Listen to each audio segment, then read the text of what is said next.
but the little girl's voice forcibly squeezed in. Poplar Fruit smiled, patted her little head, and asked, "What do you know?" "Kiki knows." Seeing that her father did not care, Kiki was not convinced.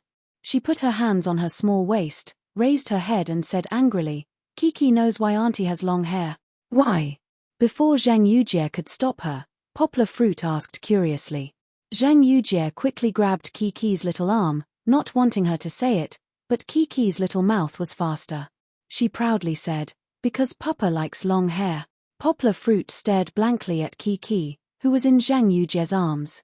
He was confused and did not understand why Kiki said that. He remembered that he had never told anyone that he liked girls with long hair. Of course, Poplar Fruit had this tendency. He did have a special liking for girls with long hair, but it could not be said that he had a long hair fetish. When he first entered the university and chased after Lu Yunran still had standard short hair. Since Kiki had already exposed it, Zhang Yujie did not stop her. Kiki began to explain the cause and effect of the matter in a childish voice. When Auntie was in the capital, she asked Kiki if Papa liked girls with long hair. Of course Papa likes long hair. Kiki has long hair, so beautiful. So Auntie has long hair. After saying that, the little girl nodded seriously, as if to express affirmation of her own reasoning. Poplar Fruit stared blankly at Kiki. He knew that Kiki would not lie, but this reason was too far-fetched. Because of a child's joke, he had changed his image all this time. However, when Poplar Fruit moved his eyes from Kiki to Zhang Yujie's, his eyes finally met. Zhang Yujie did not deny, and did not try to hide, but bravely faced Poplar Fruit. Her eyes moved, and there was deep affection in them. Poplar Fruit stared blankly. He felt that the softest part of his heart had been hit. Moved, tangled, struggling. Too many complex emotions stirred in his mind, and Poplar Fruit was almost dizzy. This was not right. No matter how wooden Poplar Fruit was, he still felt a little uneasy. After a while, he said, "What should I say to you? You used to be quite good-looking, but you had to listen to Kiki's nonsense." Poplar Fruit sighed deeply and said, "I don't really like girls with long hair, not only girls with long hair. Besides, you don't have to change because of me." However, Zhang Yujie did not intend to continue with Poplar Fruit's topic. She knew that the man in front of her was silly and cute when it came to feelings. He still had not accepted her, and if she let Poplar Fruit continue, it would be the rhythm of a showdown. "Do I not look good with long hair now?" Zhang Yujie scratched her hair with her hand and looked at Poplar Fruit's eyes with a smile. "Yes." Poplar Fruit was very honest. He sized her up and seriously commented, "You're more feminine than before. But, you used to be quite good too. That was you, but now you're forcing yourself to change a hairstyle that you don't like because of my opinion." Poplar Fruit anxiously explained. Kiki snuggled in Zhang Yujie's arms and looked at her father and auntie in confusion. She did not understand at all what the two of them were arguing about. "How do you know that I don't like it?" Zhang Yujie raised her head proudly. "I think it's quite good now. You said it yourself, I'm more feminine than before. I just like being feminine." Poplar Fruit did not know what to say this time. Instead, Zhang Yujie dragged him up and said in a nonchalant tone, "Let's go. It's just a change of hairstyle, what's there to be troubled about? Hurry up, I want to see the stilted house you've been living in for the past few days." Well, it was meaningless to be troubled. Poplar Fruit simply did not think about these troublesome things anymore. He smiled, picked up the box he was responsible for, and led everyone to the Hong village. The mountain breeze blew, and a few strings of bell-like laughter echoed in the valley. "Kiki, don't you think Auntie is more beautiful now?" Yes, just like Kiki. You're so beautiful, so beautiful. Haha tilde. Chapter 579.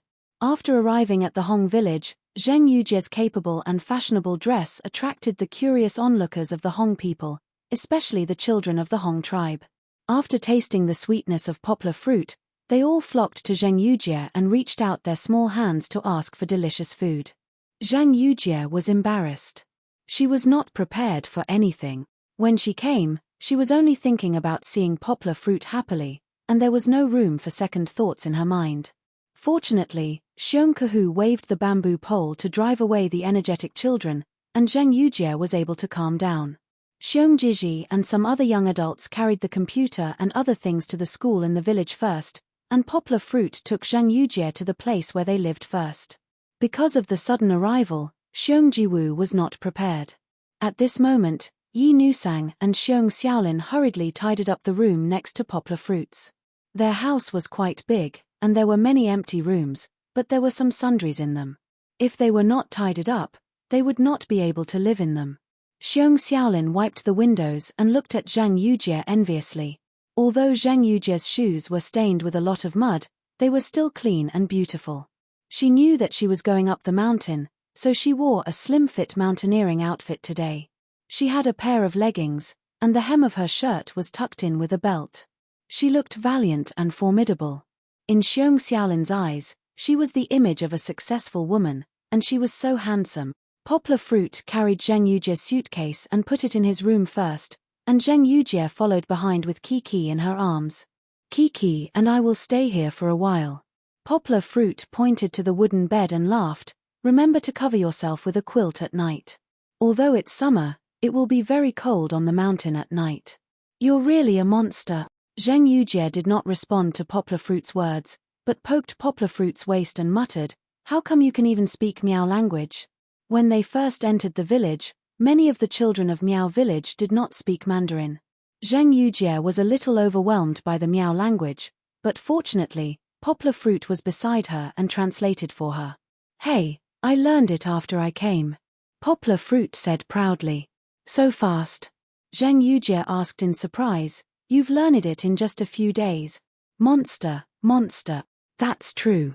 I don't dare to say anything else, but when it comes to language, there really isn't anything that can be difficult for me. Yang Guo used her right thumb to wipe the bridge of her nose and said confidently, "You're bragging." It was Chichi who learned it first. Kiki could not stand Poplar Fruit's proud look. She could not help but turn Aunt Zheng Yujie's face to herself, then pointed at her father and pouted. Zheng Yujie looked at the gloomy Yang Guo and laughed out loud. She laughed so hard that her body trembled. After a simple tidying up, Poplar Fruit took Zheng Yujie to the school in the village. After all, Zheng Yujie's arrival was a surprise, and now they had to get down to business.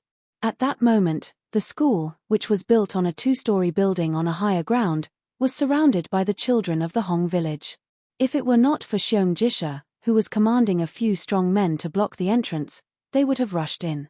There were also a few curious villagers who came over to watch. They stuck their heads out and looked in through the window to see what was so magical. Inside the school, Xiongkehu was already pacing back and forth. He was so anxious that he could not sit still. He did not understand the equipment, and did not dare to touch it. A Miao person even proposed to open the box to take a look, but he rejected it loudly. Xiongkehu was afraid that he would break the things that the children would use for lessons in the future. Seeing Poplar Fruit come in, Xiongkehu glanced at Zheng Yujie and nodded as a greeting. Then, he did not wait for Poplar Fruit to be long-winded and pulled him to quickly pack the things up. Xiongkehu went outside to take a look, then came back to Poplar Fruit and asked curiously, "Why aren't you moving?" "Hey, master, don't walk around." Poplar Fruit did not know whether to laugh or cry. He pointed at the stool and asked Xiongkehu to sit down, then said, "Aren't I reading the manual? I'll understand how to do it after reading it." If it were other computers, Poplar Fruit could just get started since they were all the same anyway. However, the Comet system computers that Zheng Yujie bought were new things.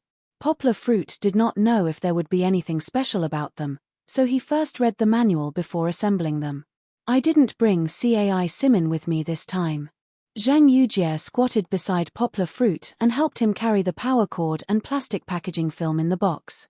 "If you read it, then we'll place a big order and ask him to be responsible for assembling everything." Poplar Fruit nodded. He quickly finished reading the few pages of the manual. Although he did not understand a lot of the circuits, it did not stop him from memorizing them all. It turned out that this computer was even simpler than the ones they usually use. Poplar Fruit first unpacked the display screen that Zheng Yujie bought and placed it on an empty table. Xiongkehu saw it and could not sit still. He walked over and looked at it, afraid that the display screen would not be stable and fall off the table. Next was the power cord and the adapter. Because there were no electrical appliances in the school before, even the hot water was brought by the children from home, it took a long time to find a plug in the corner. Fortunately, young Guo had brought her CRT over. Otherwise, she wouldn't be able to plug into the computer if she plugged in the display. Even so, the table for debugging the computer had to be moved to the other side. Sigh, if I had known, I would have brought a few more plugs, Zhang Yujie said with some annoyance. She had lived in a big city since she was young, and there were plugs everywhere in her room. How could she have thought of buying a plug? It's okay, we'll go to the county to buy one tomorrow. Poplar Fruit smiled as he comforted Zhang Yujie. Moreover, Fat Dragon should be arriving tomorrow. When they went to pick him up, it would not be too difficult to buy the plug. Although there were many twists and turns, the computer could be booted up immediately after it was connected to the power source. It was worth mentioning that, just as Zhang Yujie said before, this computer did not have a main computer. Cai Simin put the main computer inside the keyboard. Although the keyboard looked a little bloated, it was not too thick. At most, it could be considered as a normal keyboard with 2 books. This showed the advantage of the Comet system. It was too light. All the parts were small, and compared to a mobile phone, it was definitely too much. However, compared to a computer, it was the difference between a J10 and a Boeing. It's booting up. Poplar Fruit looked at the display screen with hope. It was not the familiar Windows interface, nor was it like an Apple computer.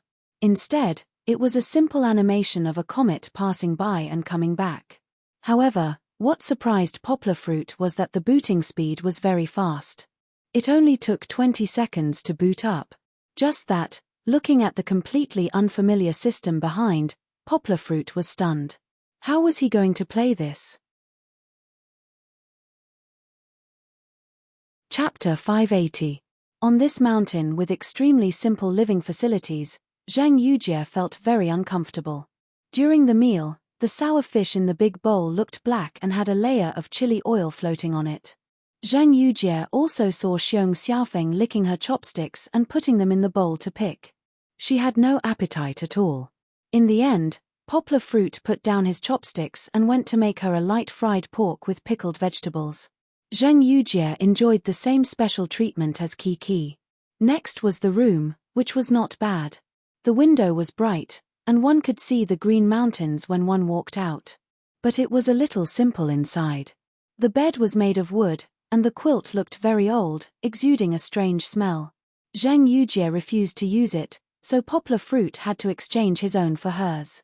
Finally, there was a shower. There was no comfortable shower head, so to take a shower, Poplar Fruit had to help her carry 2 buckets of spring water. Fortunately, the weather was hot, and the cold shower was comfortable, so there was no need to bother boiling water. The bathroom was also a small wooden house next to the wooden house. It was airy, and Zhang Yujie felt uncomfortable. After taking a shower, Zhang Yujie carried her changed clothes to Poplar Fruit's room and asked, "Where's the washing machine?" Poplar Fruit looked up and saw a girl with a red face standing in front of him. Poplar Fruit could not help but be stunned. She was really different. In the past, Zhang Yujie looked like a tomboy with short hair. Although her body was hot, her attractiveness was limited. Now that she had long hair, the whole person looked full of charm. Her long moist hair was slightly curled and spread out, and the fair skin on her neck seemed to be moist. Her delicate collarbone, smooth skin, and proud curves wrapped in the round-necked t-shirt, all showed the most seductive posture of a woman. Seeing Poplar Fruit's fiery gaze, Zhang Yujie was happy instead of angry. However, Poplar Fruit quickly looked away, not daring to look directly at Zhang Yujie. That was because he saw a pink strap hanging from the pile of clothes in Zhang Yujie's arms. There was no mistaking it. It was a bra strap. "There's no washing machine. You can only wash them by hand," Poplar Fruit said with a smile. "Don't expect a washing machine or a refrigerator here." "Ah!" Zhang Yujie wailed and walked into Poplar Fruit's line of sight. She looked at him and asked, "What should I do?" Poplar Fruit scratched his head and said, "Wash it by hand." "But I don't know how to wash." Zheng Yujie bashfully nudged Poplar Fruit with her shoulder and said, "Can you help me wash it?" What she said after that was sweet and greasy, not like Zheng Yujie's original style. Poplar Fruit should have had goosebumps, but when he saw Zheng Yujie's feminine look after changing her hair, his heart couldn't help but waver. But how could he agree to this request? Zheng Yujie's clothes had underwear. Thinking of her pink strap, Poplar Fruit felt a little hot in his head. "You don't want to?" Zheng Yujie saw that he didn't say anything, so she nudged him again and said unhappily, "You helped me wash it before. You can't deny it." Of course, Poplar Fruit still remembered. That was last year. And the scene that he shouldn't have seen the next day was still lingering in Poplar Fruit's mind. Poplar Fruit smiled bitterly and said, "But, no buts." Zheng Yujie directly blocked Poplar Fruit's way of retreat and put her hand on Poplar Fruit's waist. She threatened him with her actions and said sweetly, "Okay? I'm so tired today. I want to sleep."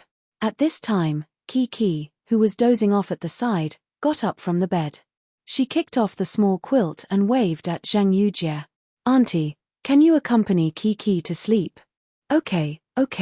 Zheng Yujie smiled until her eyes turned into crescents. She immediately stuffed the clothes into Poplar Fruit's arms and climbed onto the big bed with a smile. Then she rolled together with Kiki. "Aya, Auntie, you're so heavy," Kiki shouted. "Kiki, you're the heavy one. Come, let Auntie give you a kiss and a hug." Zheng Yujie also shouted. "Wow, Auntie, you smell so good." Kiki's voice was muffled, as if her little head was blocked. Poplar Fruit didn't know whether to laugh or cry looking at them. He gloomily held the clothes that Zheng Yujie shamelessly stuffed into his hands. However, as Kiki said, Zheng Yujie's clothes also seemed to exude her body fragrance. It was also warm, as if it was just taken off from her body. Poplar Fruit's heart couldn't help but ripple. It seemed that Zheng Yujie didn't intend to wash her own clothes.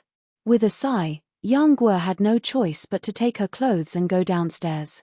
Washing clothes alone is a very boring thing, but a man washing a woman's clothes, especially a beautiful woman's clothes, including the most private underwear, is a good thing that is painful but happy.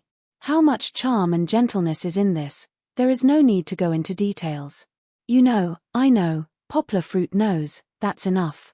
In fact, when Zheng Yujie stuffed all the clothes into Poplar Fruit's arms, her face also turned red. Although she was usually carefree like a tomboy, but in reality, Zheng Yujie is still a young lady who hasn't done anything. In order to cover up her shyness, Zheng Yujie ran to the bed and played with Kiki. Until Poplar Fruit left, she dared to raise her head and peek quietly. However, Zheng Yujie was really tired. The fatigue of the journey, plus the tossing of the day, Zheng Yujie and Kiki played with each other. In the end, the two actually fell asleep. When Poplar Fruit came back from drying the clothes, it was only 8 o'clock. He saw Zheng Yujie and Kiki sleeping soundly on the bed, and he couldn't bear to disturb them. Zheng Yujie often took over the nest. Poplar Fruit was mentally prepared, so he smiled and covered Zheng Yujie and Kiki with the mosquito net and quilt. Then he left and went to the room that originally belonged to Zheng Yujie. After playing on the computer for a while, Poplar Fruit's cell phone vibrated. At this time, it should be Bebe calling. Poplar Fruit picked up the cell phone and looked at the lit screen in a daze. "What should I do? There is a girl next door who clearly confessed to me." After Fong Bebe asked him to do some self-reflection, Poplar Fruit understood his own thoughts. First of all, the girl he loved was indeed Fong Bebe, and Zheng Yujie. It couldn't be considered love. It could only be said that it was an attraction between friends of the opposite sex. However, recently, there was a lot of touching. This made Poplar Fruit a little scared. Secondly, the wife he wanted to marry and the stepmother he wanted to find for Kiki. So far, Poplar Fruit only had Fong Bebe in his mind. However, seeing Zheng Yujie's continuous affection and sincerity, Poplar Fruit couldn't bear it. The most important thing now was whether he should tell Fong Bebe about Zheng Yujie coming over. Since knowing Fong Bebe, Poplar Fruit had been very serious about this relationship. Not to mention lying, he didn't even have this thought. However, in today's matter, Poplar Fruit really had a difficult choice. Perhaps, sometimes a white lie was a better choice. Chapter 581. The Comet system looked a bit like a mobile phone system. It was a little strange to use. It used the mouse and keyboard to control the program. Sometimes, due to the logic conflicts, Poplar Fruit was confused. For example, clicking the right mouse button would bring up the menu, and double-clicking the left mouse button would open the program. But on the Comet system, he only needed to click the left mouse button to open the program, and clicking the right mouse button would return him to the desktop. What made Poplar Fruit feel even more helpless was that he needed to long press the left mouse button to call up the corresponding system menu. When he first started fiddling with it, Poplar Fruit often returned to the desktop and accidentally opened programs that he didn't want to open. After finally understanding the operating logic of the system, Poplar Fruit realized that there wasn't much software in the system. It seemed that CAI Simin also understood that the computer's configuration was too low to handle complicated work, so she didn't install any games or software in it. So far, the only software that Poplar Fruit could find was the WPS 3-piece set that CAI Simin had transplanted herself, as well as the browser, QQ, and music player software. It was so simple that it was crude. This made Poplar Fruit doubt its practicality.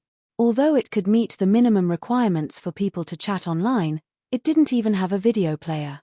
How was Poplar Fruit going to play videos for the children?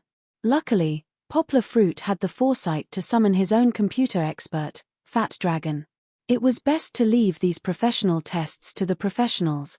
Fat Dragon had already taken the train yesterday morning, and would probably arrive at the city's train station in the afternoon. Poplar Fruit would pick him up then. But before that, the computers were only stored in the school. Poplar Fruit had no interest in fiddling with them. Xiongkahu didn't care as much as Poplar Fruit. He valued these strange-looking machines very much. For the old man, even though he didn't understand, he had already determined that these machines were the hope of the children in the village to leave the mountains. Therefore, last night, Xiongkahu had moved the bedding to the school. He was worried about others and wanted to guard it himself. Early in the morning, Poplar Fruit was practicing his swordsmanship on the mountain. He didn't see Xiongkahu come up until 6 o'clock. He thought that something had happened to his master. Poplar Fruit anxiously ran back to the village. It was only at the entrance of the school that he saw Xiongkahu calmly sitting on a small stool drinking tea. "You're here." Xiongkahu waved his hand and said with a smile, "Come and have some tea." Poplar Fruit was speechless as he said, "I'm not drinking anymore. I still have to go back and take care of my child." "Master, why didn't you come up the mountain today? You gave me a fright. I was worried that something might have happened to you while you were sleeping outside. I forgot to tell you." Xiongkahu didn't feel guilty at all. He said casually, "Don't worry. When I was fighting in the southwest jungle, I was fine even if I slept in the mud. How can it be the same as when you were young?" Poplar Fruit didn't know whether to laugh or cry as he said, "You can't do this. I'm going to the city to pick someone up today. Do you want to buy a big lock? A lock can only guard against a gentleman, not a villain." Xiongkahu raised his eyes and said, "Let's do this first. I'll think of something else." Unable to persuade him, Poplar Fruit could only go back with his saber. They slept very early last night. When Poplar Fruit came back, Zhang Yujie was already tossing and turning in bed. Kiki was also barefooted and jumping on the bed. The two of them were very noisy. "How did you sleep last night?" Poplar Fruit walked in and asked with a smile. Yawn." Zhang Yujie didn't care about Poplar Fruit at all. Lying on the bed, she stretched her body without caring about her image. Under the thin t-shirt, her curves were exquisite. Poplar Fruit couldn't take his eyes off her. "I haven't slept so well in a long time," Zhang Yujie murmured. "I've never seen an official's son work as hard as you." Poplar Fruit twirled his saber, changed the Miaodao from a forward grip to a reverse grip, and then prepared to put it back on the top of the cabinet. "Hey, wait. Let me see." Zhang Yujie suddenly got up from the bed and shouted.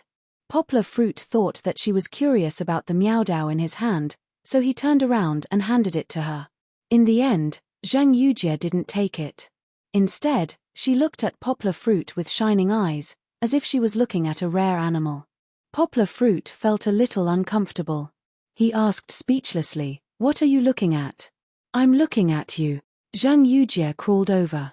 She knelt on the bed, straightened her upper body, and gently patted Poplar Fruit's chest. She smiled and said, "You look quite handsome when you're holding a saber." Indeed, Poplar Fruit's face lines were more robust. He belonged to the sunny type of man. The short jacket he was wearing today was more retro. Coupled with the two Miaodao, he looked like a hero in a period film.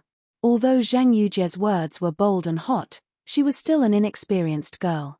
She could feel the thick and elastic texture of his hand, which made her cheeks turn bright red. Poplar Fruit was startled by her. He jumped back and looked at her speechlessly. "Big sister, stop fooling around. There's a kid here." Zhang Yujie turned her head and looked at Kiki, who was looking at the two of them in confusion. She chuckled. She turned around and threw herself at Kiki. "By the way, didn't you say you prepared a birthday present for me?" Zhang Yujie suddenly remembered. Yesterday, she was so busy with the new computers that when she came back, she was so tired that she didn't remember such an important thing.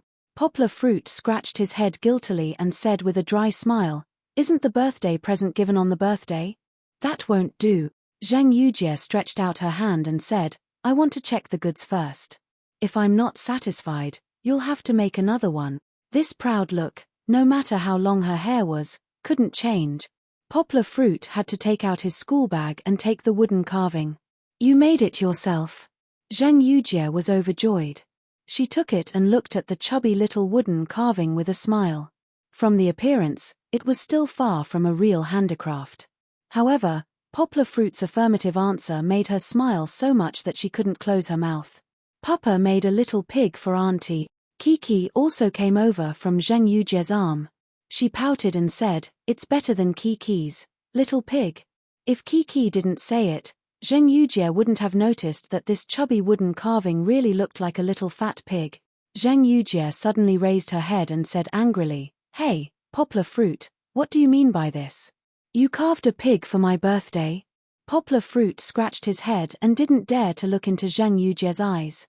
He said with a dry smile, "Yes, aren't you born in the year of the pig?" "You're born in the year of the pig." Zhang Yujie suddenly jumped up. She jumped in front of Poplar Fruit and punched Poplar Fruit with her two pink fists. "I'm born in the year of the rabbit, okay? You didn't carve such a cute little rabbit, but you made a pig." Chapter 582. The Land Rover drove on the bumpy mountain road and still maintained a good sense of balance. Poplar Fruit secretly looked at the rearview mirror. Zhang Yujie didn't care about him at all. Instead, she was playing happily with Kiki in the back. In this regard, Poplar Fruit could only smile bitterly. Who asked me to provoke her? It was impossible for Poplar Fruit to remember Zhang Yujie's zodiac wrongly. At that time, what he said to Zhang Yujie in the house was just Poplar Fruit's sophistry. The actual situation was that Poplar Fruit really didn't know how to sculpt a little rabbit. After a few consecutive failures, Poplar Fruit found that the only thing he could sculpt was the little pig that Kiki mentioned. When he sculpted a dog, it looked like a pig. When he sculpted a rabbit, it also looked like a pig. There wasn't much time left. Poplar Fruit finally gave up and sculpted a pig directly.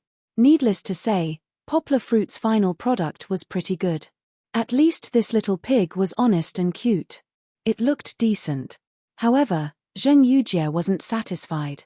She grabbed Poplar Fruit and asked him to sculpt a little rabbit for her. Even if it was her birthday, it didn't matter if he made it up in the future. Poplar Fruit had some complaints in his heart. It's okay to ask for too much. If you don't like the little pig, why did you take it back and hide it? This behavior was even worse than Kiki's. "Hey, Poplar Fruit, why didn't you mention your friend before?" Zhang Yujie came over and patted Poplar Fruit's shoulder. "Is it another beauty?" When Poplar Fruit came out to pick up Fat Dragon, he didn't want to bring Zhang Yujie because he wanted to give Fat Dragon a heads up. Since Fat Dragon had only seen Fong Beibei, he was afraid that Fat Dragon would think too much and say something that would embarrass everyone. But Zhang Yujie insisted on following, and her reason was very good. "You can't leave me alone in this scary mountain." Poplar Fruit couldn't refuse. "No. Poplar Fruit's head dropped a drop of cold sweat. He shook his head and said, "A big fatty is more like it. How can there be a beauty? Then why don't you dare to bring me? There must be a problem." Zhang Yujie nodded suspiciously. Just as the two were joking around, the 2.5-hour drive ended in a short while. The city was more prosperous than Lidong's poor county, and there were fewer Miao people here. What they could hear was familiar Mandarin, which made Zhang Yujie feel like she had returned to the human world. "Where is your friend?" Zhang Yujie leaned on the car window and looked out with Kiki. In the end, it was difficult to find Fat Dragon's shadow in the crowd. "Kiki can't see Uncle Fat either," Kiki shouted. "No need to look for him, he's in the nibbling chicken opposite." Poplar Fruit laughed. If they wanted Fat Dragon to stand on the crowded street on such a hot day and wait for people, it would be better to take his life. When they were refueling on the road, Poplar Fruit called him to ask. "I'm starting to believe that he's a big fatty," Zhang Yujie said happily. The car stopped temporarily on the side of the road. Poplar Fruit turned around and asked, "Do you two want to eat something?" "I don't eat this junk food." Zhang Yujie waved her hand. Although her life was not very regular, she was still very particular about food. She never ate fast food like fried chicken, French fries, and other fast food. "Why don't I buy you 2 sundaes? Kiki likes ice cream." Poplar Fruit laughed. "Ice cream?" Kiki's eyes lit up. She sat back hard, then held her hands in front of her and said excitedly, Yes, Kiki wants to eat ice cream. Then you two wait for me in the car." Poplar Fruit smiled and said, "I'll pick him up and buy you sundaes." After a while, the door of the nibbling chicken was pushed open again. Walking in front was a burly fat man. He was holding a colorful sundae in one hand and kept licking the one in his left hand. Kiki, who had sharp eyes, saw it at a glance. She pointed at the fat man and Zhang Yujie and shouted, "Uncle Fat! Uncle Fat!" That's right, this big fatty was Fatty Long. He moved his butt away, and Poplar Fruit, who was dragging a suitcase behind him, appeared in Zhang Yujie's sight. That's Papa. Kiki was addicted to playing the game of finding people. She had just warned Fat Dragon in the nibbling chicken restaurant, so that he was mentally prepared. However, when Fat Dragon opened the door of the passenger seat and saw Zhang Yujie sitting behind, his eyes still flashed. He didn't greet Zhang Yujie, and even ignored Kiki, who called him Uncle Fat. He directly slammed the door and ran to the back to find Poplar Fruit, where the luggage was. "Gwr, gwr," Fat Dragon shouted excitedly. Fuck, the friend you're talking about is a beauty. After all, he was an otaku." Fat Dragon's appearance made Poplar Fruit feel a little embarrassed. He pushed Fat Dragon and said speechlessly, "Can you be a little more mature? Look at you drooling, I'm going to be scared by you." "Hihi, gwr, don't worry, I have a wife, I won't fight with you." Fat Dragon pulled Poplar Fruit, not letting him rush to open the door, and then whispered in Poplar Fruit's ear, "I was wondering why you didn't want to come back on the mountain, so it's because you have a beauty with you. TSK, you're like Liu Adu, you're too happy to think about home, right? You're thinking too much, really."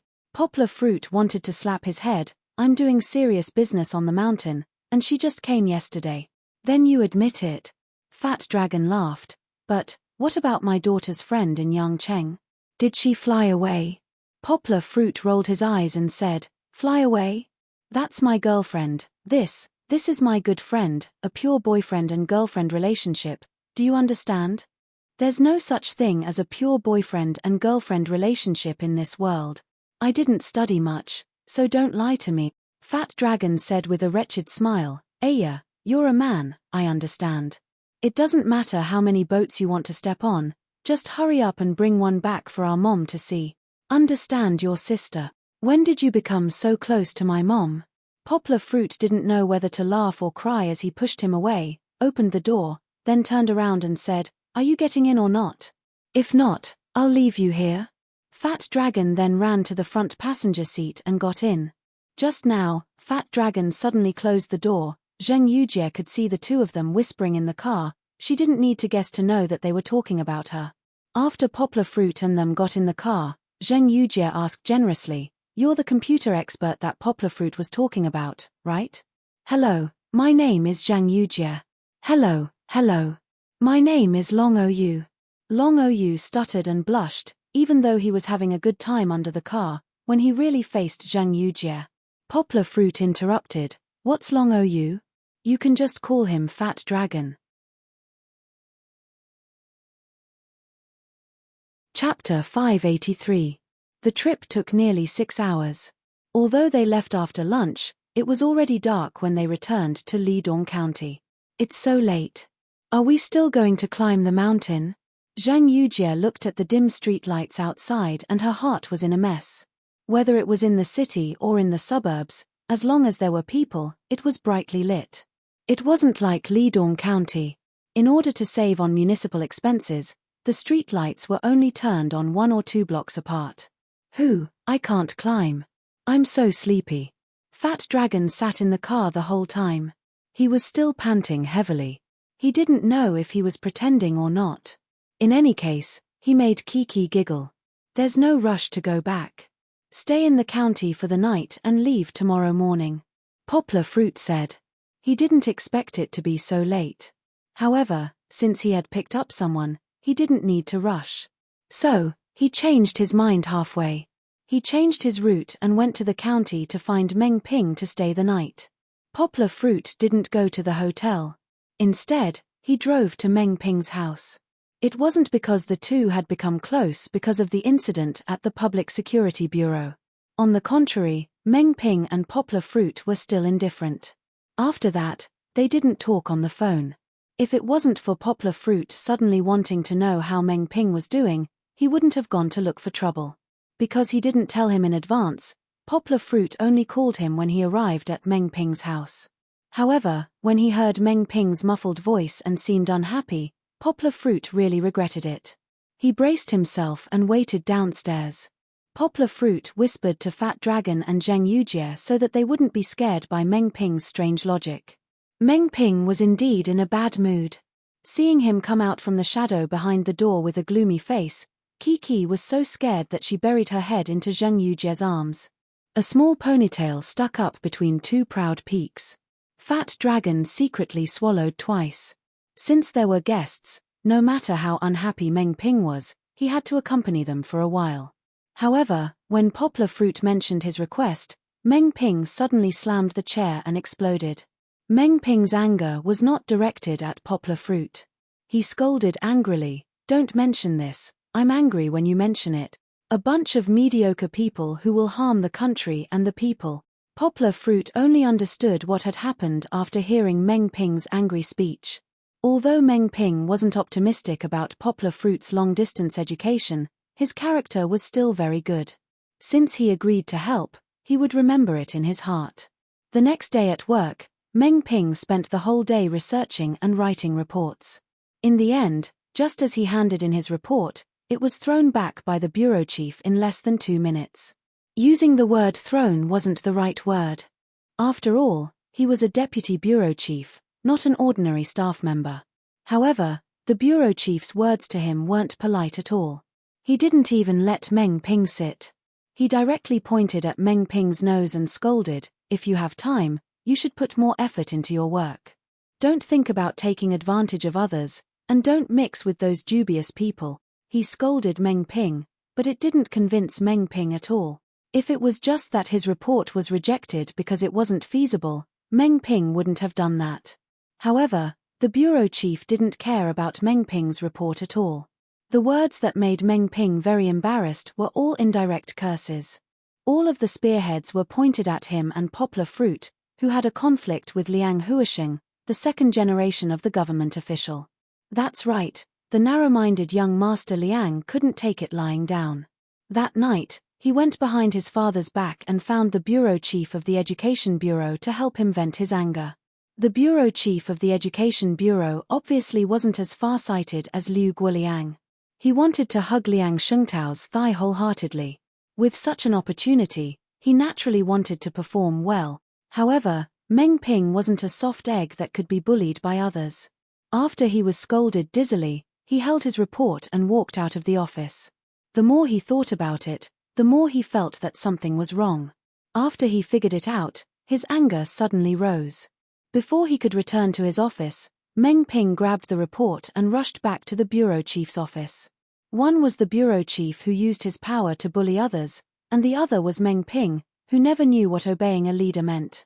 One could imagine how intense the argument between Meng Ping and the bureau chief was. It wasn't an exaggeration to say that the sky and the earth were turned upside down. Although Meng Ping was a little stubborn, no one could resist the fact that he had read a lot of book. When Meng Ping scolded people, he quoted from the classics. He was even able to forcefully exaggerate a principle that everyone knew could not be obeyed. At that time, the bureau chief was so angry that his blood vessels were jumping. It wasn't known if he was afraid of losing face or if his blood pressure was really high, but the bureau chief slammed the door and left. He directly asked the driver to send him to the hospital. Meng Ping, who had caused a storm, didn't care at all and returned to his office. However, the bureau chief really couldn't do anything to him. That night, when he went to Deputy County Magistrate Liang to fire this unruly guy, Deputy County Magistrate Liang comforted him and told him not to fight with Meng Ping. He's a stubborn person. Why bother with him? Why bother with him? If it weren't for your precious son, would I need to be angry with him? After the bureau chief heard Deputy County Magistrate Liang's words, he almost went crazy again. However, he couldn't complain in front of Deputy County Magistrate Liang. Therefore, the next day, the bureau chief simply said that he was sick and didn't come to work. Meng Ping didn't know what happened behind the scenes, but after being provoked by the bureau chief, Meng Ping's fighting spirit was aroused. He thought in his heart, I can't harm those children because of my mistake. No, I have to get this done. Without anyone's support, Meng Ping decided to do it himself. He diligently searched for information and wrote more than 10 pages of new reports with pictures and text. He was prepared to find an opportunity to directly report to the city. If the city couldn't do it, he planned to submit the report to the province. Meng Ping was terrifyingly stubborn, but no one, including him, expected Meng Ping to find a big problem with his investigation. As mentioned earlier, the county still had policies to support the children in the mountainous areas to study, especially teachers. Although it was a private teacher establishment, it was still a legitimate establishment. 1,000 yuan a month.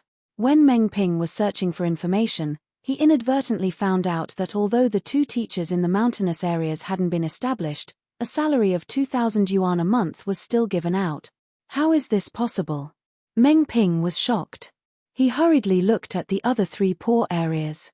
Each area had 2 to 3 Hong villages. Similarly, the county also had private teachers' establishment.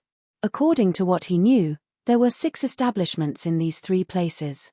Only 1 teacher was on duty. No one was willing to go to the other 5 establishments. However, the Bureau's financial report was full. Someone was taking advantage of the situation. Who was it? Chapter 584. Uncle Meng, do you know who it is? After hearing Meng Ping's angry story, Poplar Fruit could not sit still. He suppressed the anger in his heart and asked calmly. The one who understood him the most was Kiki, who was with him day and night. She was originally jumping around the tea table, poking this and that, but after glancing at her father, she ran to Zheng Yujie, climbed on the sofa, and hid behind her. She also whispered to Zheng Yujie, Papa is going to be angry. Papa is going to spank Kiki's little butt. However, Yang Guo's spearhead wasn't pointed at our dear Chichi. It was just that when he heard Meng Ping say that he didn't know who was taking the salary of the teachers, he frowned and asked in a slightly louder voice, scaring the little guy once again, How could you not know? Uncle Meng, haven't you seen the financial report? I only saw the list of expenses. Meng Ping explained. It turned out that in order to understand the financial support for education in the mountain area in detail, Meng Ping had asked for the list of expenses of the Ministry of Education's financial department over the years. The list only showed how much money was spent on which projects, such as the donation of books. Of course, the list didn't list the names of the applicants or beneficiaries, and Meng Ping only saw the salary expenditure that was out of the ordinary. When he saw this, Meng Ping was about to get off work, and he, who was in a mess, did not have time to go to the financial department to find out who was taking the position and taking the salary. Because of this, The more Meng Ping thought about it after he came back, the more upset he felt. Until now, he was so depressed that he could not eat.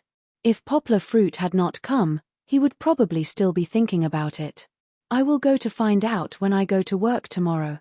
Meng Ping gritted his teeth and said, if I find out that bastard is cheating the country's money, I will definitely not forgive him. Uncle Meng, you can't investigate. The one who spoke was Zhang Yujie. She had been sitting there without moving before, but when she opened her mouth, her words were shocking. Why? Meng Ping angrily looked at Zhang Yujie, as if he was treating her as an accomplice. His gaze was terrifying, as if he wanted to eat her. However, with Zhang Yujie's mental fortitude, how could she be frightened by a small deputy bureau chief in a remote village? Instead, she smiled lightly and said, I can't directly investigate. At least, I can't ask the people in your finance department. Zhang Yujie explained, to be able to get paid without being found out, there must be someone in the finance department helping with the accounts. If you ask directly, it will be exposed that you know the other party is getting paid without being found out. What are you afraid of? It is to let them know, to let the vermin of their country be afraid. Meng Ping straightened his chest and said in a clear voice. But you won't be able to find the results you want. Zhang Yujie knew that Meng Ping had a one-track mind because of poplar fruit's warning. She didn't care about Meng Ping's heroism at all. Poplar fruit also advised, Uncle Meng, Yujie is right. If you ask them directly, not only will you not be able to find out what we want to know, but it will also arouse their vigilance. Think about it, the people who are involved in this matter must have a high position in the bureau, or they must have some connections. If you investigate, everyone will know. If they don't tell you and secretly destroy the evidence, then we will never be able to find out who stole the money, right? We also have to prevent them from doing anything desperate. Zhang Yujie had grown up in such a treacherous environment. She had seen a lot of things like this. Sitting there, she was like a military counselor. She only lacked a feather fan to have the domineering aura of strategizing and deciding victory from 1,000 miles away. Uncle Meng, when you quarreled with him previously, you violated the taboo of offending your superiors. I don't know why your bureau chief doesn't dare to punish you, but no matter what your background is, you have affected the interests of those people. They will not let you off easily, Zhang Yujie said seriously. I know what you want to say. Zhang Yujie waved her hand and impatiently interrupted Meng Ping's prepared speech. You can be unafraid, you can be fearless, but you have to think for everyone. You are now shouldering the hopes of hundreds and thousands of children in the mountain area to go to school. Can you bear to destroy all of this because of your impulsiveness? Meng Ping's mouth moved, but he didn't make a sound. He was shocked by Zhang Yujie's words. Let's think of a way to bypass them and find this information. Poplar Fruit suggested. He had a plan. If necessary, he could sneak into the Education Bureau in the middle of the night with his skills like Batman to find the Black Ledger. Just as Poplar Fruit and the others were about to have a heated discussion, Fat Dragon, who didn't have any presence at all, called out weakly, Hey, are you talking about this? When everyone turned to look at him in confusion, Fat Dragon held out the phone he had been fiddling with. The screen was facing upwards for Poplar Fruit and the others to see. Fat Dragon's phone was assembled by himself. At this time, there weren't many phones with large screens. In the end, Fat Dragon made one himself. It had a full 6-inch screen. Although it was a little thick, the configuration inside was far better than any smartphone on the market. It was estimated that no flagship phone in 2 or 3 years would be able to compete with it. However, everyone's attention wasn't on Fat Dragon's phone without a logo. Instead, they saw a form on the screen list of private teachers subsidized for volunteer teaching in the mountain areas of Lidong County. There was a row of names behind it. How did you get this? Poplar Fruit asked, dumbfounded. When I heard you talking about this, I went into your finance bureau's internal mailbox. I looked for it and found it, Fat Dragon explained concisely. However, the process was far from as simple as he said. What did he mean by going into the internal mailbox? Fat Dragon didn't just hack into the Finance Bureau's internal system, he also cracked their mailbox password. Moreover, this series of actions had taken him less than 5 minutes. And he did it with a fucking phone. Zheng Yujie was also shocked by Fat Dragon's speed. She gave Fat Dragon a thumbs up and said, "I'm starting to believe that you are an expert. It should be this list." Fat Dragon is too awesome. Poplar Fruit excitedly patted Fat Dragon's hairy thigh. "Let me see the list." Meng Ping's attention wasn't on the process, but on the result. He reached out for the phone and clumsily swiped the screen to see the list of names. Du Zhongwang. Li Shigui. Meng Ping's eyes lit up and shouted, "I know Li Shigui. He is Li Dongxian's nephew." Li Dongxian was the bureau chief that Meng Ping mentioned earlier. He was so angry that he didn't come to work.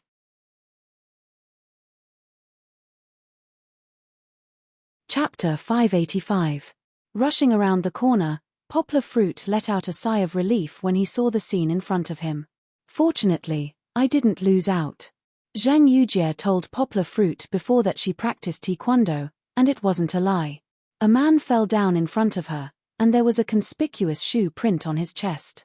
It was caused by Zheng Yujie's front kick, and the other party didn't completely dodge it. Of course, Zheng Yujie's kung fu was just to scare people.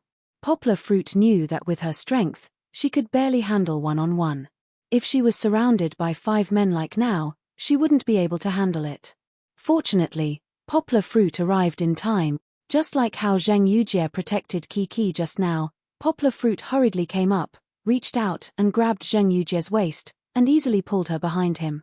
The aisle was narrow, and Poplar Fruit stood there like a man holding back 10,000 men. "It's you." The exclamation from the opposite side wasn't unfamiliar. Poplar Fruit didn't bother to comfort Zheng Yujie and Kiki. He turned around and said in a deep voice, "It's you." Poplar Fruit had seen these people before. Weren't they the BMW hooligan and his lackeys? In this small county, the only person who had crossed paths or conflicts with Poplar Fruit was Liang Huisheng, the BMW hooligan. Not only did Poplar Fruit know Liang Huisheng, but the people beside him were exactly the same as the one he saw that day. Zheng Yujie poked Poplar Fruit's waist from behind and asked curiously, "You know them?" "I know them. It's really a small world for enemies." Poplar Fruit's lips curled up slightly, and his smile was a little cold.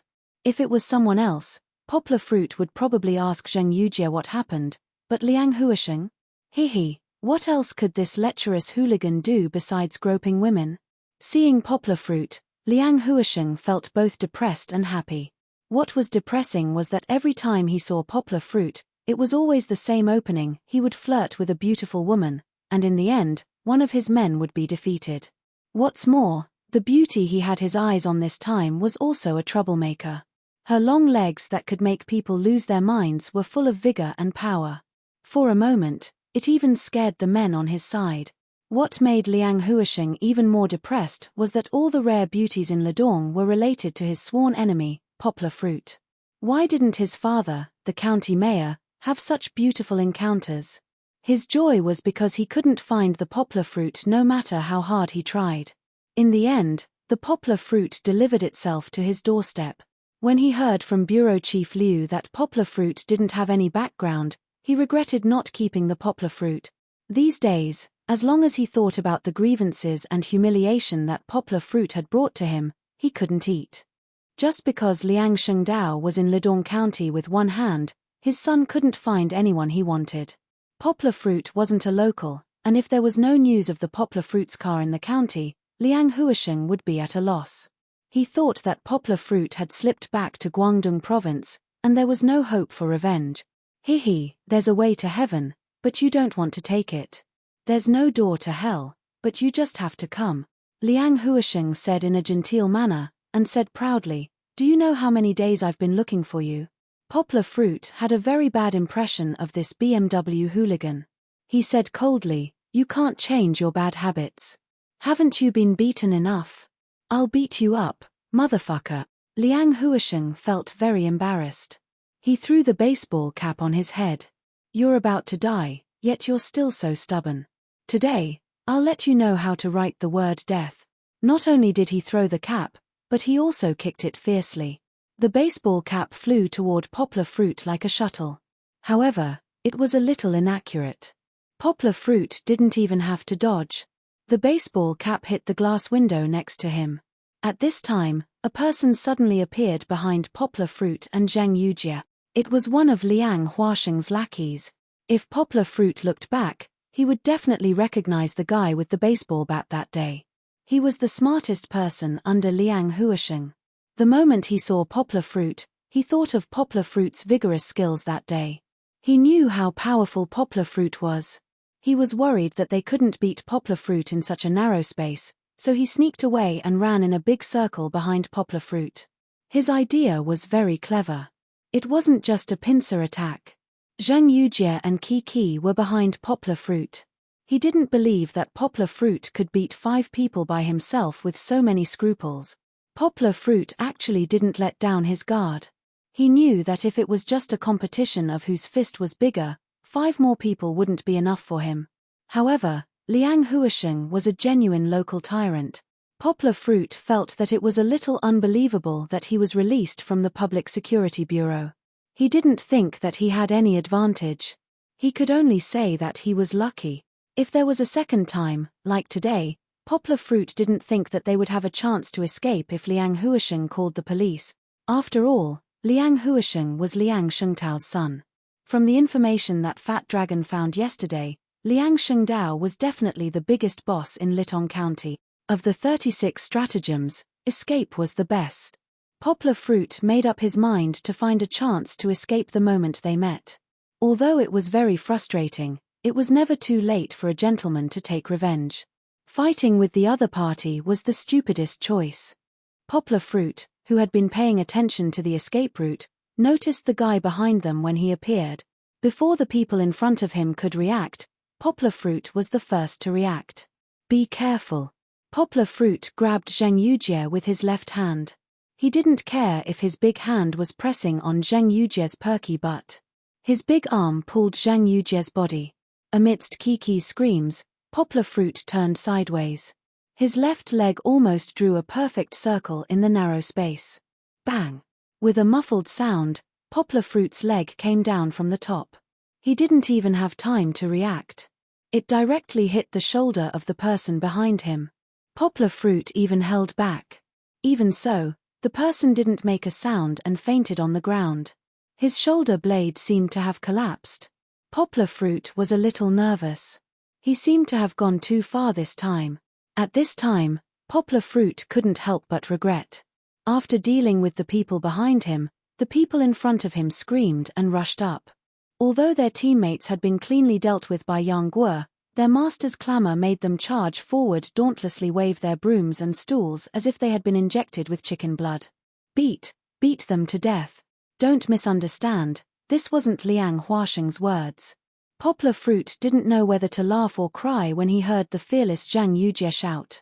Looking at her excited face, people who didn't know her would think that she was playing arcade games. However, this wasn't a game. This was a real-life fight. Poplar Fruit made up his mind. In order to protect the woman and child behind him, he couldn't care less.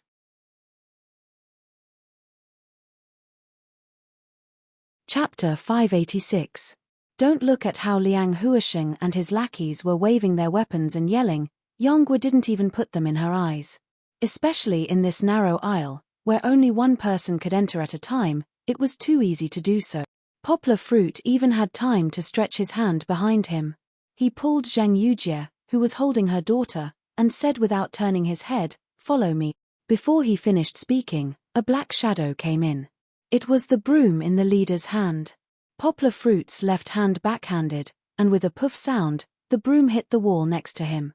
Since the other party was being rude and unreasonable, Yang Guo naturally wouldn't be polite. He didn't retreat and instead moved forward. His right hand lightly punched out, and he quickly retracted it.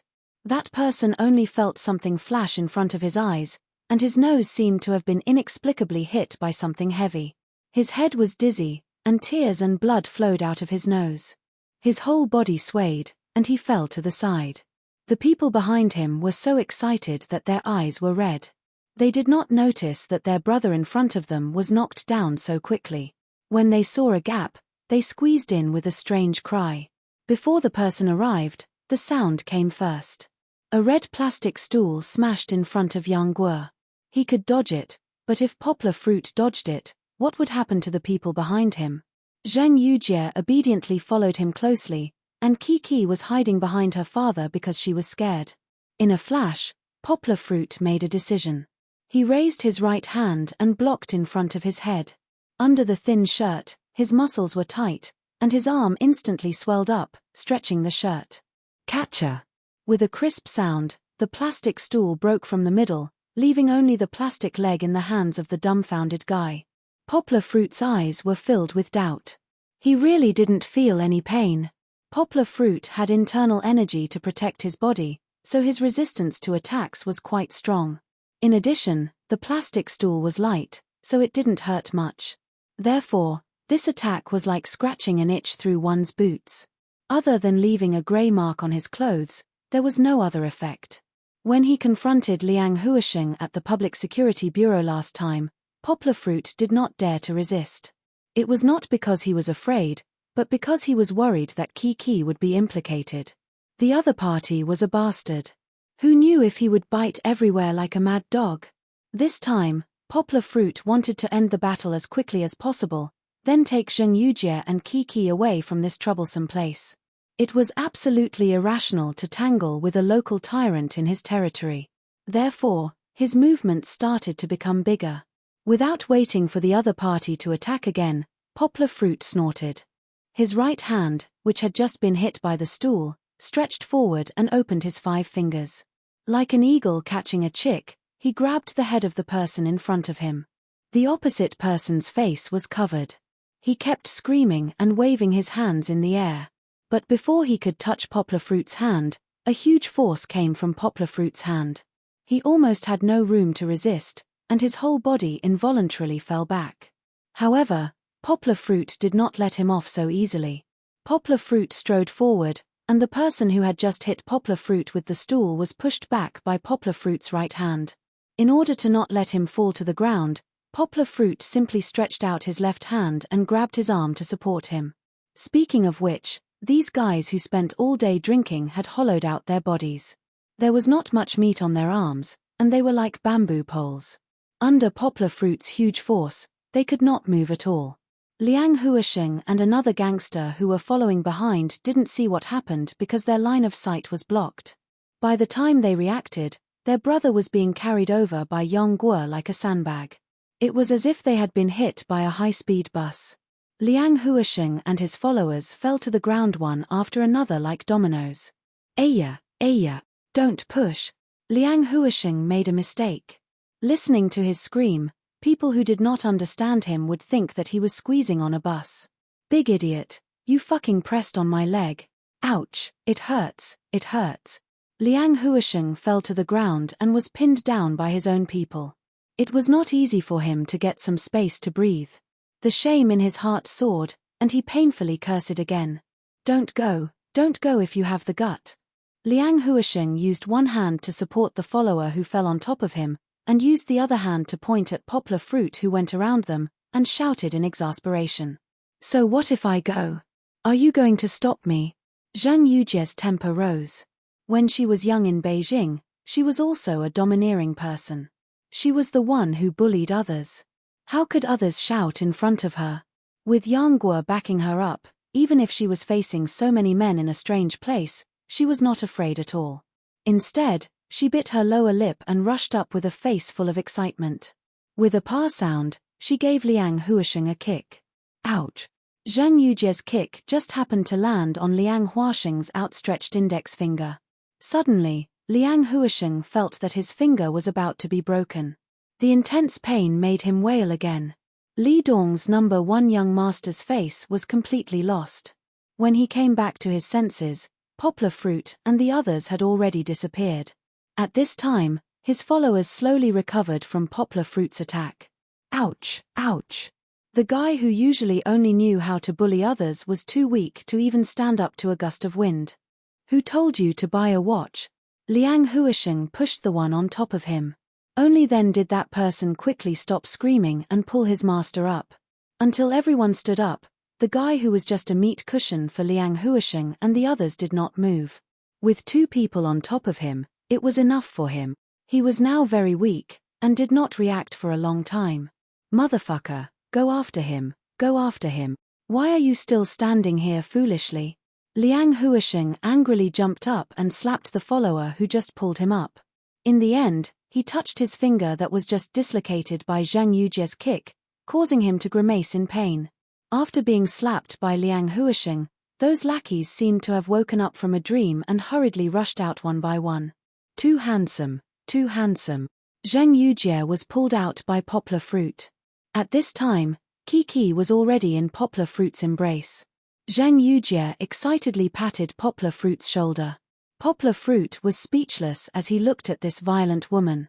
Perhaps this was her real personality. But when Poplar Fruit saw Kiki's expression, his heart felt awkward. Auntie is so powerful. Kiki waved her small fist. The frightened expression she had when she was inside had been swept away. Her eyes were shining with a fervent light. She defeated Grey Wolf. Hey, it was obviously your dad who defeated him. She only added a kick. Poplar Fruit was helpless, but he did not want to argue about this. Instead, he was worried about Kiki's current state. After being with Zhang Yujie for a long time, would Kiki become as bad as her? Stop talking, let's go quickly. Poplar Fruit pulled Zhang Yujie and quickened his pace.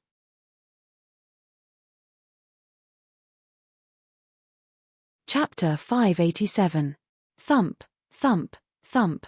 Zhang Yujie felt that her heart was about to jump out of her chest. She was not afraid, but she was too excited. Poplar Fruit was running with her. The warm touch on her palm told Zhang Yujie that all of this was real. However, countless classic scenes from movies still popped up in her mind. The most exciting one was the third movie that was released last year, where Sam was running with Callie in the ruins of a city destroyed by aliens. If the surrounding shop owners knew that Zhang Yujie had silently imagined the shop that they relied on to make a living as a ruin with black smoke curling up, would they have a feeling of wanting to die? Poplar Fruit ran with Zhang Yujie to the place where the car was parked. He inadvertently looked back, and his eyes swept past Zhang Yujie's obsessed eyes and fell on the corner where they had just escaped. There was a commotion. A cardboard box on the ground was kicked away, and several figures emerged from it. It was Liang Huisheng's followers. Ouch! Only a crashing sound could be heard. The person in the lead couldn't stop his feet and accidentally bumped into a shelf. The goods on the shelf fell to the ground. Curses, complaints, and urging sounds could be heard for a while. It was a group of motley crew after all. Poplar Fruit ridiculed them in his heart, but he dared not let his guard down. He pulled Zhang Yujie and ran all the way. In the blink of an eye, they were more than 100 meters away from those guys, and this was with Zhang Yujie slightly holding them back. What the fuck are you talking about? Liang Huisheng scolded and pushed his followers who were quarreling with the shop owners. He shouted, "Go after them. Are you stupid?" He also glared at the indomitable shop owners and scolded, "Just you wait. If they run away, I'll ask my dad to arrest all of you." At this time, Poplar Fruit and the others had rushed to their Land Rover. "Give me Kiki, give me Kiki." Zhang Yujie's mind was still relatively clear. She grabbed Poplar Fruit, who was about to run to the driver's seat with Kiki in his arms. "What's wrong? What happened?" Fat Dragon was sleeping in the front passenger seat. When he saw Poplar Fruit hurriedly open the door and get in the car, he asked curiously. Poplar Fruit ignored him. Instead, he put on his seatbelt and fumbled for his car keys. Zhang Yujie also got into the car with Kiki in her arms. She slammed the door shut, then came up from the back seat, patted Fat Dragon on the shoulder, and said, "Don't ask. Hurry up and put on your seatbelt. We're leaving. You put on your seatbelt too."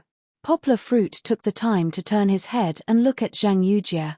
He said loudly, "Let's go, let's go." In Fat Dragon's puzzled eyes, Poplar Fruit started the Land Rover and slowly drove out of the parking space.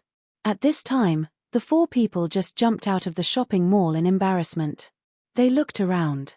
Liang Huisheng had the worst temper. He kicked a small stone and shouted, "Where are they? Where did the people from Masquerade go? Boss, boss." The smartest follower's eyes lit up. He pointed at Poplar Fruit's car and shouted, "Look at that car. That Land Rover. Liang Huasheng looked over subconsciously. He was confused for a while. Suddenly, his eyes lit up and he shouted, "Damn you! Car, their car. Motherfucker, go after them, no, block them." Seeing that Poplar Fruit's car was about to reach the road, Liang Huasheng angrily pushed his followers. But his followers looked at each other and didn't dare to go up. Using his mortal body, flesh and blood, to block such a huge Land Rover. Boss, are you fucking kidding me? Although it was possible that Poplar Fruit didn't dare to hit someone to death, it couldn't be ruled out. The Land Rover's steel behemoth-like body gave people a lot of pressure just by looking at it. Boss, let's quickly chase after them. That follower was still smart. He stretched out his hand and said, "Chase, quickly chase after them." Liang Huasheng was blinded by hatred at this time. He didn't care about his BMW. He threw the key and shouted fiercely. Back in Poplar Fruit's car, they drove out before being blocked. Poplar Fruit could finally breathe a sigh of relief. At this time, Fat Dragon finally seized the opportunity to ask, "Fruit, what's going on? Why do we have to run? Do you remember that young Master Liang? We talked about it last night." Poplar Fruit concentrated on driving and then said without turning his head, "I remember, it's that young master. His father has the power to control everything here." Fat Dragon said disdainfully. "Huh?" Fat Dragon asked in confusion, "Did you have a conflict with him again? Is this world so small that you can bump into him when you're shopping?" "He almost touched Yujie." Poplar Fruit said concisely, "So we had a fight." "Papa is the best." Kiki shouted in admiration from behind. "Kiki, don't imitate him." Poplar Fruit unhappily reprimanded in a deep voice, "It's not good to fight, especially for girls, you have to." Before Poplar Fruit finished his words, Zhang Yujie, who had been looking back, exclaimed, "They're catching up, they're catching up." "What?" Poplar Fruit, who thought he got rid of them, was shocked. He looked in the rearview mirror and saw a very flashy white BMW suddenly appear in the sparse traffic behind them. "Stop right there. If I catch you, you're fucking dead." The sunroof of the BMW was opened and Liang Huasheng's ugly and annoying face peeked out. Unfortunately, because it wasn't high enough, Liang Huasheng had to use one hand to hold on to the edge of the sunroof while the other hand reached out and waved. "What a haunting ghost." Poplar Fruit's face was gloomy. He said seriously, "Yujie, sit tight with Kiki." As soon as he finished speaking, Poplar Fruit stepped on the gas pedal. The Land Rover, which had a lot of horsepower, suddenly sped up and the car roared out. Lidong was a small county town, unlike Yangcheng, where even 3 or 4 lanes were congested. There weren't many people who could afford to buy a car here. Even though there were only 2 lanes, there were only a few cars in front of them. It was almost unobstructed. "Oh." Zhang Yujie leaned against the seat due to inertia. Not only was she not afraid, she held on to Kiki with one hand and grabbed the door handle with the other. She was so excited that she screamed. Was this a change of tape? Was it the same Fast and Furious 5 that was released last year? This rush of pleasure made one's scalp tingle. Fat Dragon, who was sitting in the front, showed the correct reaction of an otaku. He screamed in fear. He liked to race in games, but in real life, he broke out in a cold sweat for his life. Kiki's reaction was very much in line with Poplar Fruit's prediction. The little girl liked to experience extreme speed the most. She didn't know what to be afraid of. Looking at the scenery outside the window, she screamed and laughed.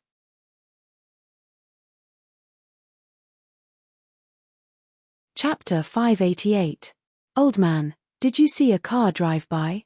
Liang Huasheng rubbed his nose and stepped on the armrest of Xiong Jusho's recliner as he lowered his head and asked casually. "It's a very big car. It's a Land Rover. When it drives, the sound is like thunder." The clever rascal quickly added. "Damn it." Liang Huasheng slapped him on the neck, causing him to stumble forward as he shouted in dissatisfaction, "Why are you interrupting? Do you think I don't know?" Liang Huasheng was still proudly teaching his follower a lesson. His foot was still on Xiong Jusho's recliner. Bang! The sound of a palm hitting the table suddenly came from inside the store. "Where did this Han come from? How dare you be so presumptuous here?" The voice was very deep, causing Liang Huaxing's eardrums to buzz. What followed was the rustling sound of chairs being dragged and the clanging sound of ironware colliding. Liang Huaxing was confused. He turned his head to look at the entrance of the store and saw the curtain at the door being pulled open. 3 men with biceps as thick as Liang Huaxing's thigh walked out in a single file, carrying large sabers. This group of hedonistic hooligans who were used to riding roughshod over others had never seen such a scene other than in movies. The muscles on the 3 Miao people who were wearing headscarves were obviously not to be trifled with. The large sabers they were carrying were polished until they were shiny. For a moment, their shocked expressions were reflected on the surface of the sabers. Captain Wu, who was standing at the back, saw this and kept complaining in his heart, "I say, young Master Liang, why are you so blind? You even dare to provoke them."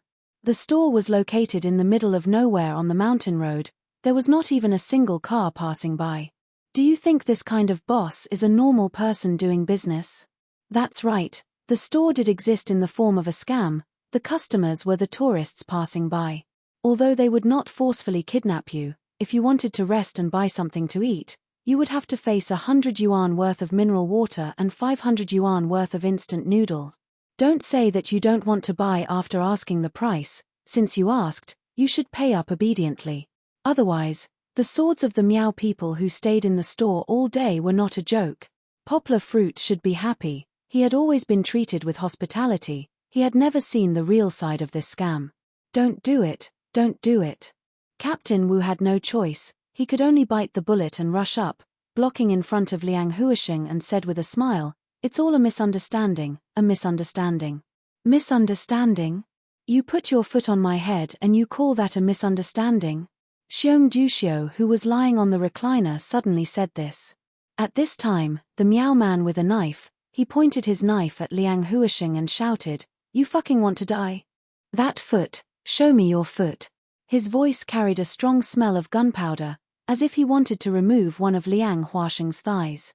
Although both sides were speaking Miao with different accents, most of the pronunciation was still interchangeable. The knife was like a cold star. It shook Liang Huaxing to the core. He grabbed Captain Wu, who was blocking in front of him, as if he was using Captain Wu as a shield, but he was still scared and kept retreating. "Captain Wu, gun, gun." Liang Huaxing's trembling voice sprayed all over Captain Wu's face. Captain Wu was cursing in his heart, "You fucker, even if you want to die, don't drag me down with you." However, Captain Wu did not have any thoughts about the gun Liang Huaxing mentioned. Even if he was the captain of the Public Security Bureau's traffic brigade, he could not casually carry a strictly controlled gun with him. Coming out to support young Master Liang was a private matter. If he used a gun because of private matters, no one would be able to save him.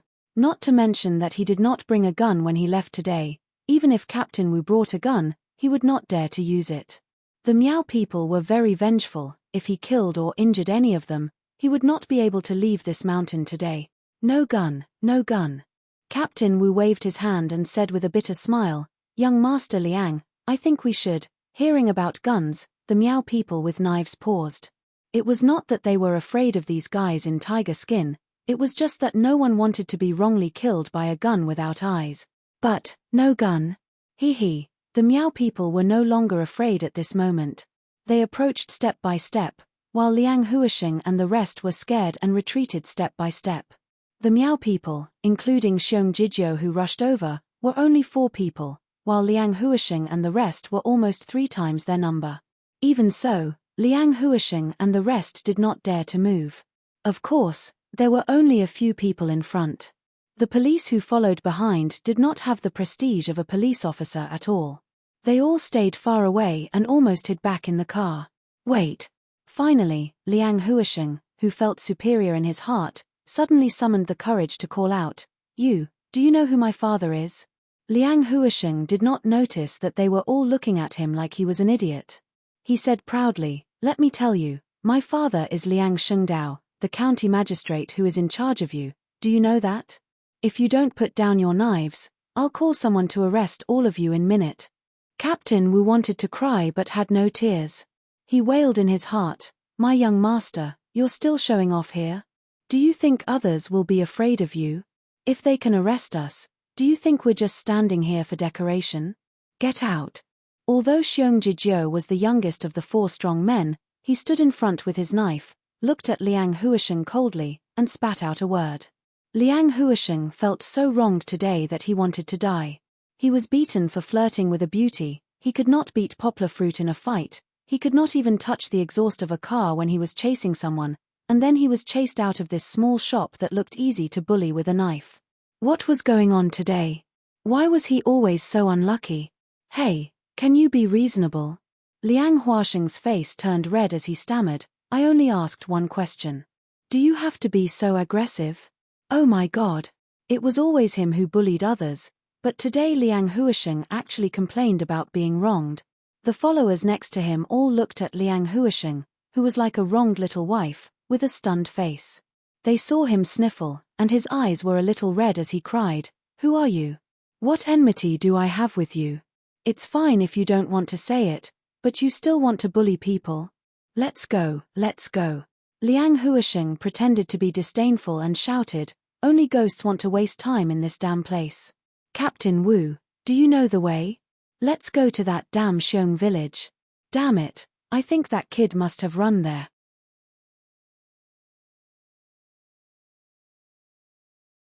Chapter 589. As soon as Liang Huisheng finished speaking, a voice came from behind him, Really? Is Xiong village a place you can go as you please? He turned around and saw that 3 men in Miao Miao clothes had appeared behind him. They were also expressionless and had the same muscular build. The only difference was that these men who came down from the mountain path did not carry a machete. Instead, they carried 2 long sabers on their backs. The people who came were Xiong Jisha and his 2 brothers from the stronghold. Xiong Kehu said that he didn't care, but he was still worried about Yang Guo and the others. After notifying Xiong Jijiu and the others, he sent Xiong Jisha over. Xiong Jisha and his men rushed down the mountain and met Liang Huisheng and his men who were about to turn around and go up the mountain. He did not see Poplar Fruit, but from their words, Xiong Jisha understood that they were the enemies who wanted to cause trouble for Poplar Fruit. Was he being sandwiched? Liang Huisheng felt that his heart was about to jump out of his throat. Although there were only 3 newcomers, they gave Liang Huisheng and his men more pressure than the 4 strong men behind them. It's you. It's you. That guy with the surname Xiong. Liang Huasheng's eyes were a little dizzy, but he still recognized Xiong Jisha.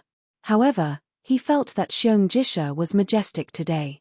After taking the machetes from his back, he looked down at them condescendingly, like an ancient general. So it's you. When Liang Huisheng turned his head, Xiong Jisha also recognized the guy who had been clamoring.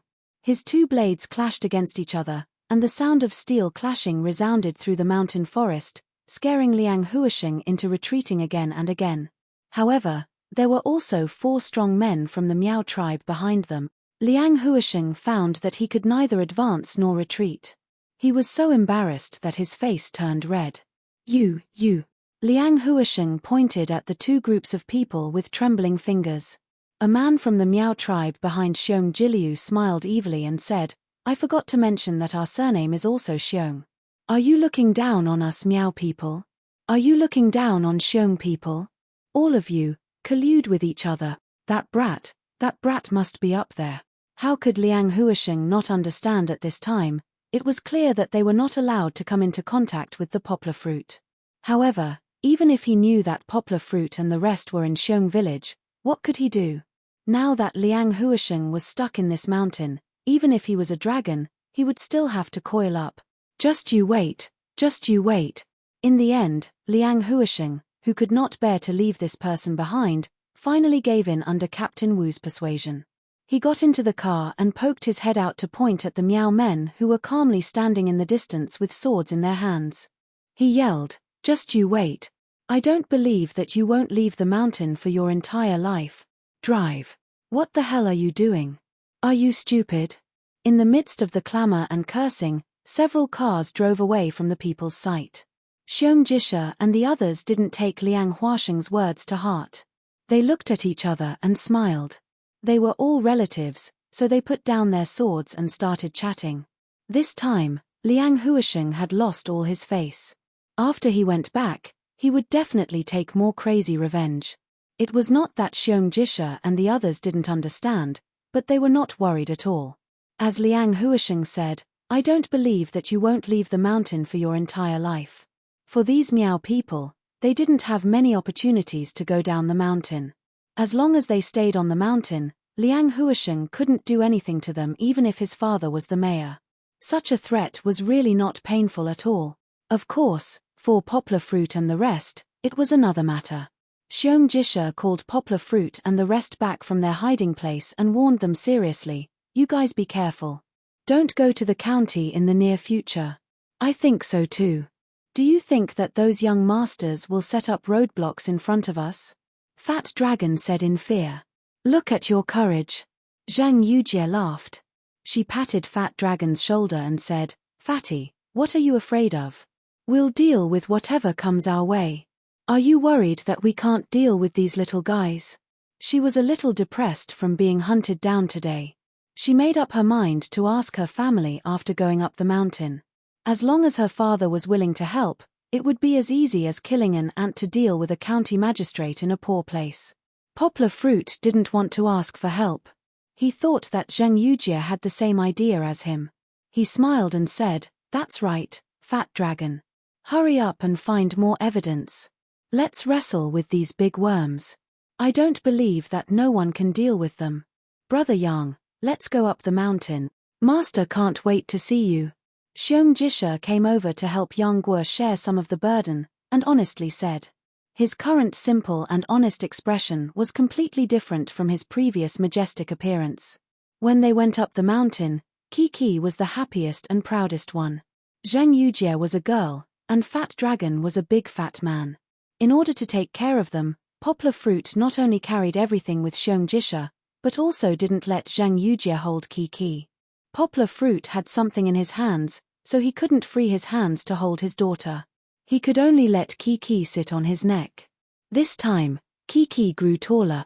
Daddy was 187 meters tall, and with the addition of his shoes, Chichi was almost 19 meters tall with him in her arms. Sitting up high, she could see far away. The little fellow found that her field of vision had suddenly widened. The distant mountain peaks, the clouds, and the nearby vines and birds seemed to be within reach. Ha ha! The bell-like laughter resounded through the mountain forest, like a spring breeze brushing through people's hearts. The anger accumulated during the confrontation with Liang Huisheng seemed to have disappeared. Papa, I want this, I want this. Suddenly, Kiki patted her father's head and cried. However, this time, she didn't point to the interesting top, but to the simple and unadorned earth. Sit tight, or your ass will break into 2 pieces when you fall. Poplar Fruit threatened. He looked in the direction of Kiki's finger and saw several blue-purple flowers in the bushes by the roadside. The color of the flowers was a little rich, but because of the blue-purple color, even if it was rich, it was noble enough to make people fall in love with it. The flowers were pentagonal, with fine fluff on them. The cream-white stamen in the middle was more like a 5-point star.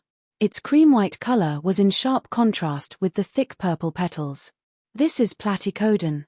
Xiong Jisha walked up, squatted down, picked one flower and gave it to Kiki, and then explained with a smile. Because it was Miao language, Poplar Fruit asked a few more questions before he understood the word Platycodon. Platycodon? Zhang Yujie listened to Poplar Fruit's translation and cried with her eyes shining. Not that one. Poplar Fruit understood that Zhang Yujie thought of the Platycodon in Inuyasha at a glance. However, it seemed that they had the same effect in different ways. The gentle, beautiful, and often melancholy which was also wearing a plain white blouse with a dazzling red kimono skirt. Her gentleness and kindness, her intelligence and calmness, her strength and melancholy were the most heart-wrenching scenery in that anime.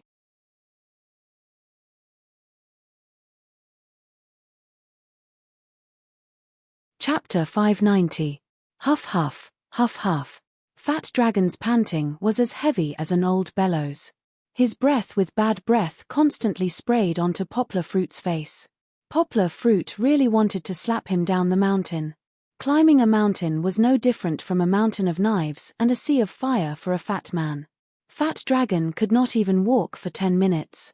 Later on, he had to stop and rest, which made Poplar Fruit and the rest unable to walk the distance that would normally take them 5 minutes after 20 minutes. Looking at the situation, they would not be able to reach Xiong village even if they walked until nightfall. Poplar Fruit could only pass Kiki to Zheng Yujie while he carried Fat Dragon on his back. He carried him. That's right, Poplar Fruit actually ignored everyone's objections and carried Fat Dragon, who was definitely over 100 kilograms. When Poplar Fruit straightened up, his shoes were almost sunk into the mud. Fat Dragon's waist was almost twice as thick as Poplar Fruit's. Everyone was scared out of their wits. They were all sweating for Poplar Fruit, worried that Fat Dragon would crush the skinny Poplar Fruit. Over 100 kilograms, was it very heavy? For Poplar Fruit, it was not considered easy, but it was not unbearable either. When Fat Dragon first climbed up, he was still a little unaccustomed to standing, but after he got used to it, he felt that he still had some strength left. Let's go. Poplar Fruit turned his head and greeted the people who were staring at him in a daze with a smile. Is it really that incredible?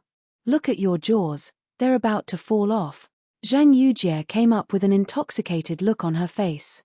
She reached out and pinched Poplar Fruit's strong triceps.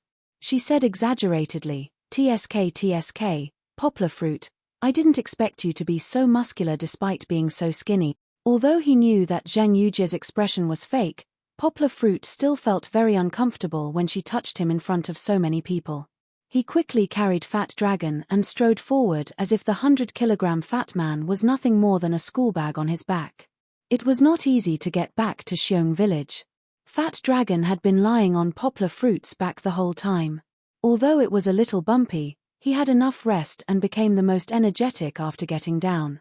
Of course, other than the pervert Poplar Fruit. It's just like a movie. All that's missing is the bandit. Fat Dragon walked around the wooden gate twice and said excitedly, "If it were me, I would definitely arrange a team of archers here. It's high and low, easy to defend and hard to attack. Do you think you're playing Age of Empires?" Poplar Fruit laughed. "If I knew that you had enough rest, I would have let you climb up on your own after crossing the suspension bridge. Don't, Fruit, it's not like you don't know that I'm weak." Fat Dragon hurried over and said flatteringly. Even Zheng Yujie had a vomiting reaction when she heard such words from that figure. Poplar Fruit was a frequent visitor. Along the way, many Miao women greeted him. Today, the children were quite well behaved. They did not swarm over like last time. They just followed Poplar Fruit from a distance. They pointed at Fat Dragon and were a little scared and curious. It seemed that they had never seen such a fat person before. "Where did you put the computer?" Fat Dragon rubbed his itchy fingers and asked excitedly. His biggest interest in life was computers. He felt that as long as he had a computer connected to the internet, he would have no regrets in his life. This time, Poplar Fruit was able to summon him all the way here. Other than his good relationship with Poplar Fruit, the most important reason was probably the new computer from the Comet system. "Put it at the school. Let's put it there first before we go over." Poplar Fruit pointed at a small house in the north of Miao village and said, "Put what?" "Take it directly." Fat Dragon couldn't hold back anymore. He threw down these words and rushed to the school like a wisp of smoke. Poplar Fruit and the others looked at each other helplessly and smiled bitterly. They really didn't know why this big fat man was so clumsy usually, but when it came to computers, he became like a strong athlete. Poplar Fruit had no choice but to take out Fat Dragon's luggage and put it at the door of Xiongji's house. Then, he brought his daughter and Zhang Yujie over. "Sir, I was wrong, sir. Ah, murder. Help." Before they got close, they heard Fat Dragon scream. Then, Poplar Fruit saw a fat figure running out of the school's door. When Fat Dragon saw Poplar Fruit, it was as if he saw his savior. He ran over with snot and tears. Poplar Fruit saw that one of his trousers had a long cut, but it was only his trousers. He wasn't hurt. "Master, you're right." Poplar Fruit didn't know whether to laugh or cry when he saw Xiongkahu walk out from behind Fat Dragon with a Miaodao in his hand. Poplar Fruit had already guessed the plot. Fat Dragon must have only cared about the computer. After he rushed into the school, he directly rushed to the computer on the table. The computer was Xiongkahu's lifeblood. He would rather stay here and guard it. Even if Poplar Fruit was in trouble, he would ignore it. How could he tolerate an inexplicable person's violation of it? That was the truth. Xiongkahu pulled out his Meowdao with a clang. It cut through the air like moonlight and directly slashed at Fat Dragon's crotch. Xiongkahu's trousers were cut. Xiongkahu had a sense of propriety and controlled his strength perfectly. However, Fat Dragon didn't think so. He felt a chill in his crotch. He almost lost his Fat Dragon. After that, Fat Dragon ran out in fright and cried to Poplar Fruit. "That's my master. Who told you to be so reckless?" Poplar Fruit didn't know whether to laugh or cry as he said to Fat Dragon. Then, he explained to him and Xiongkahu. Him? Xiongkahu snorted. He didn't put away the Meowdao in his hand. He intentionally pointed at Fat Dragon, making Fat Dragon's eyelids twitch. "One look and I can tell that he's a lazy person. Poplar Fruit, don't try to trick me with this. Would an expert be like this? Hey, old man, you have to be responsible for what you say." Fat Dragon jumped out in dissatisfaction. When it came to his proudest computer skills, he even forgot about the experience of being scared out of his wits. He faced Xiongkahu's Meowdao head-on.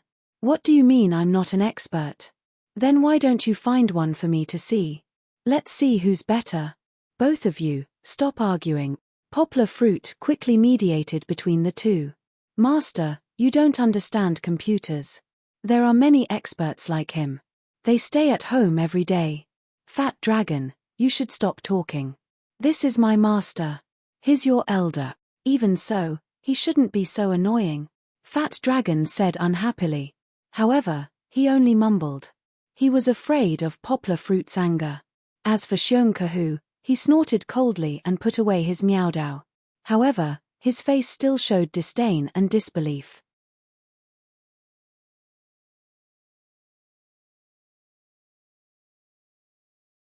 Chapter 591. Crackle, Crackle, Crackle. Xiongkahu stood to the side, blocking Poplar Fruit behind him.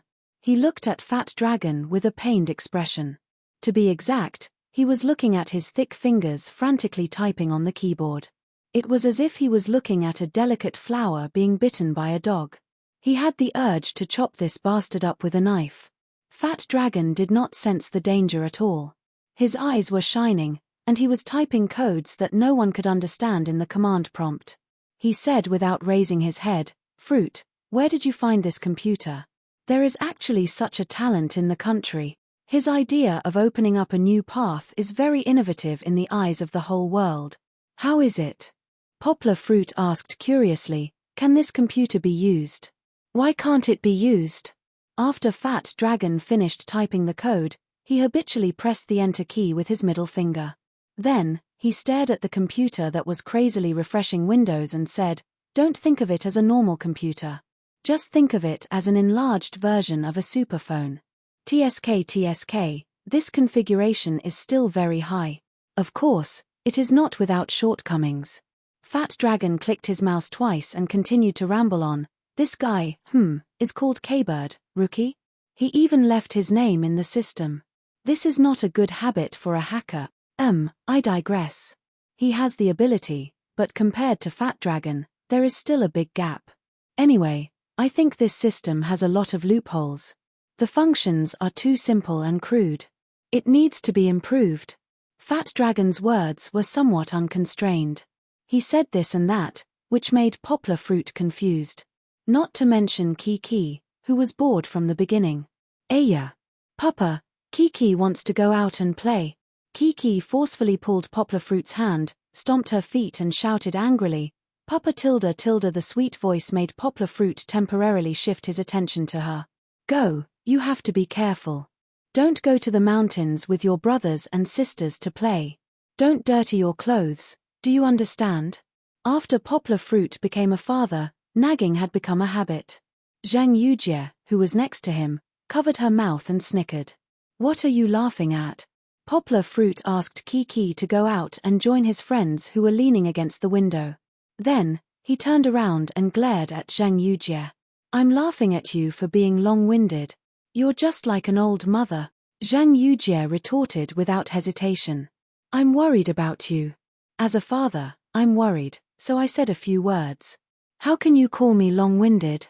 Poplar Fruit said with dissatisfaction, you're still young. When you have children, you'll know what it means to worry. Aya, little brother Yang, how old are you? You say I'm young, as if you're already old. Zhang Yujie was lectured by Poplar Fruit like an old man. She immediately raised her eyebrows and shouted. The two were bickering like enemies. At this time, Fat Dragon had a preliminary understanding of the situation of the system.